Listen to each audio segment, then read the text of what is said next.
Assalamualaikum anak-anak. Hari ini Cikgu Sarah hendak mengajar subjek matematik. Okey, cuba anak-anak buka muka surat 75.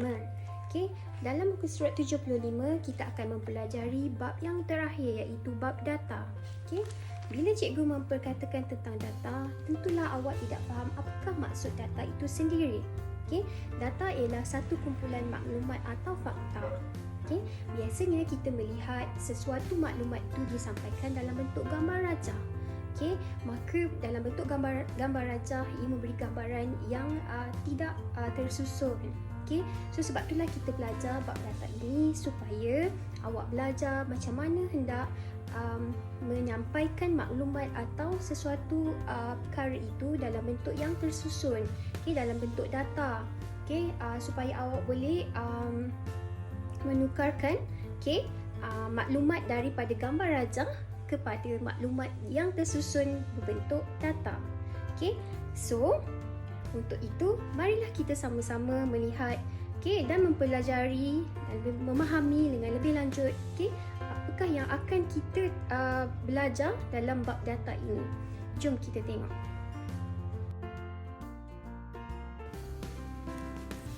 Bab 8 iaitu data. Bagaimana kita hendak mengumpul data? Sebelum itu kita kenal dulu apa itu data. Data ialah kumpulan maklumat atau fakta.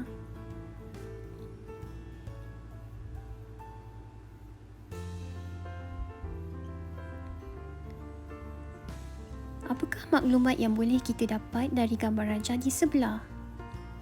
Daripada gambar rajah ini kita melihat ramai kanak-kanak yang sedang bermain. Dan bagaimana kita hendak mengumpul data menggunakan kaedah gundal.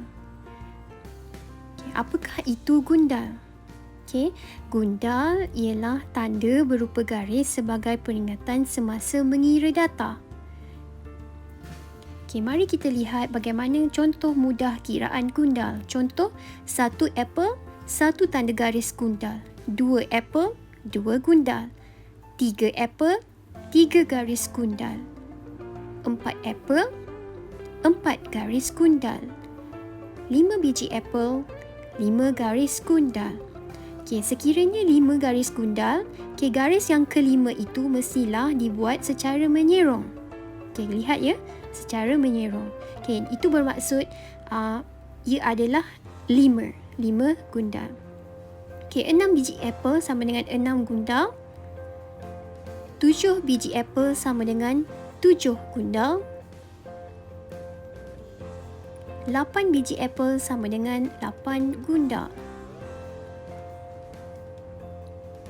9 biji apple sama dengan 9 gundal.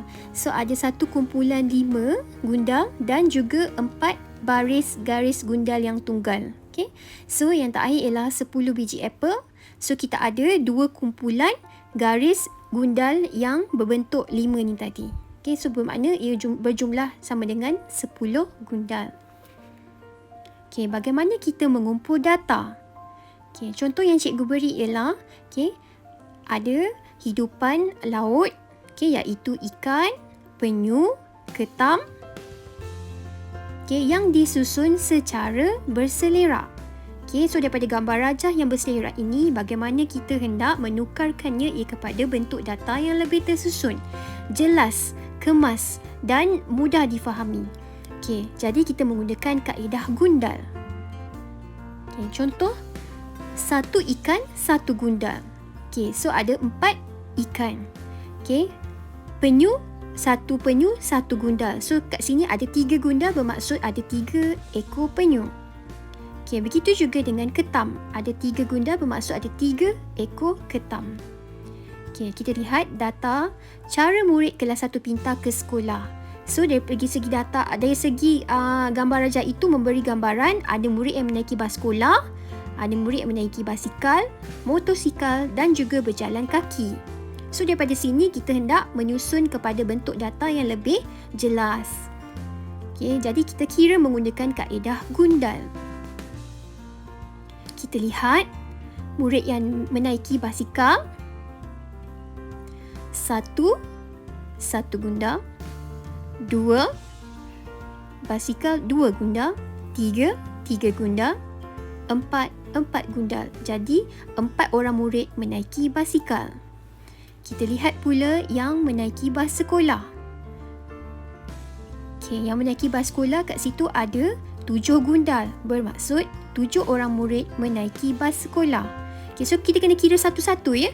Satu motosikal, 1 gundal. Satu motosikal lagi, 1 gundal lagi. So motosikal ada 4 orang murid. Okey, kita lihat ya. Tadi cikgu tercepat sikit. Okey, sekarang jalan kaki. Murid jalan kaki ada 5 orang. Okey, kita lihat pula. Okey, bagaimana kita hendak menyusun data murid yang bermain tadi ya. Okey, so kita ada permainan dam, bola sepak dan juga layang-layang. Okey, jika kita lihat, kita kena kira yang murid kanak-kanak yang bermain dam tu tadi ada 4 gundal. Okey, bola sepak pun ada. Okey, murid kanak-kanak yang bermain bola sepak ada 3 gundal. Dan kanak-kanak yang bermain layang-layang ada 6 gundal. So, bilangan pemain yang bermain dam kita boleh rumuskan di sini. Jika ada 4 gundal bermaksud ada 4 bilangan pemain, 3 gundal 3 bilangan pemain dan 6 gundal 6 bilangan pemain. Kemudian data ni juga boleh disusun kepada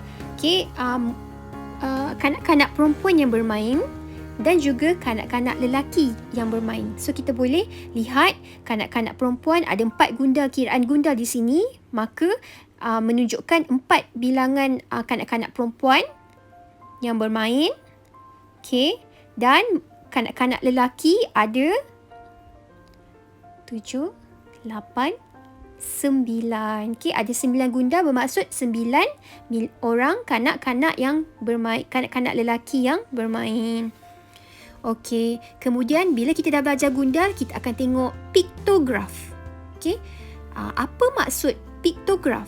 Piktograf ialah ilustrasi data. Piktograf ialah ilustrasi data menggunakan gambar atau simbol. Okey, kita boleh menggunakan simbol bintang mewakili satu orang. Simbol segi empat sama mewakili satu orang. Dan juga simbol smiley boleh mewakili RM1 ringgit. Okay, ini piktograf permainan yang disukai satu kumpulan kanak-kanak. Permainan dam, okay, satu smiley tu mewakili satu orang. So permainan dam ada 4 smiley. So 4 orang murid. Okay, yang suka, 4 orang kanak-kanak yang suka bola sepak, kita ada 3 smiley. Bermaksud 3 orang kanak-kanak suka bermain bola sepak. Okay, layang-layang ada 6 smiley. Bermaksud 6 orang suka bermain layang-layang. Okay, permainan yang paling disukai ialah layang-layang. Okay, kita lihat contoh yang seterusnya.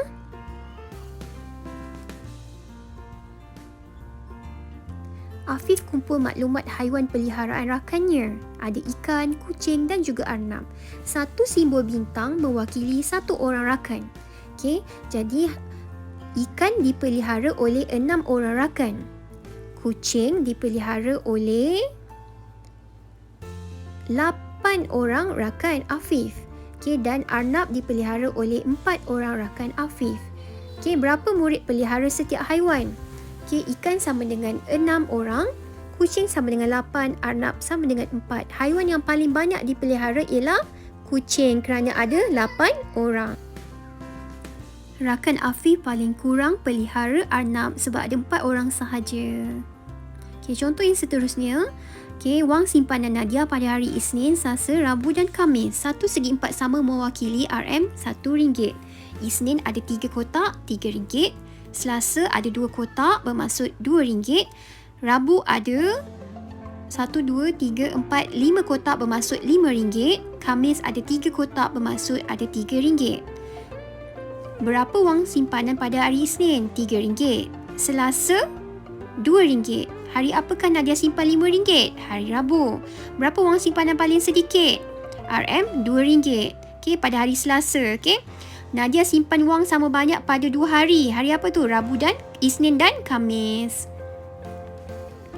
Contoh yang seterusnya, piktograf bagi buah yang disukai oleh satu kumpulan murid.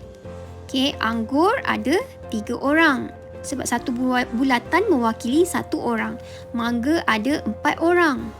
Durian ada 5 orang yang suka durian. Apple ada 2 orang. Apakah buah yang paling disukai? Durian sebab ada 5 orang.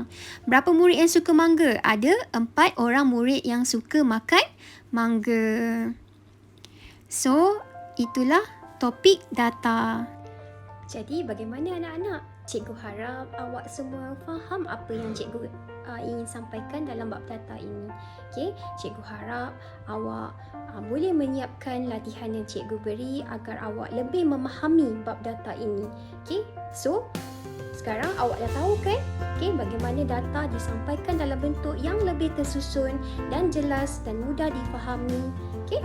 So, lepas ni awak boleh buat data. Okay?